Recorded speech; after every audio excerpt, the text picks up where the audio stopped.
To find your grip on the bar, begin hinging at the hip with a slight knee bend and extend your arms out so that way the bar is in the hip crease. This is what I look like from a side view. You can see the bar is in the hip crease and my arms are straight. That's a great position to be in. If you're too wide, it means that the bar will be around the belly button and we don't want to be that wide. If you're not wide enough, the bar is going to be below the hip crease. So the sweet spot is having the bar right in the hip hinge. We're going to bring the bar overhead.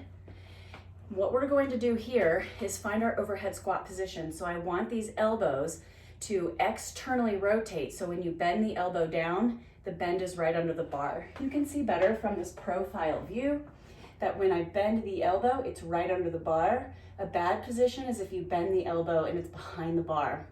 So it's best to do this with a light load, such as a broom handle or a PVC pipe if you have it. Once we externally rotate, we want to make sure we can wiggle those fingers, and that tells us the bar is still in the palm, but our wrist is slightly bent.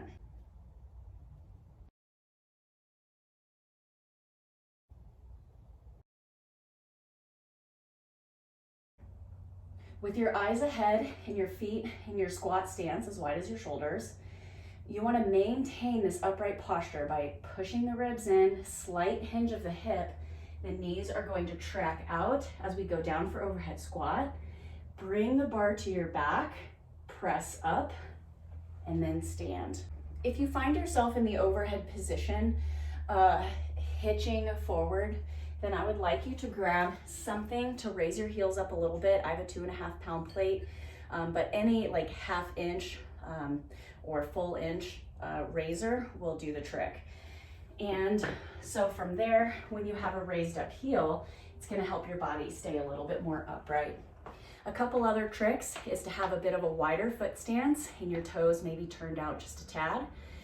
That also may help give your hips room to sink between your heels and allow more flexibility for that range.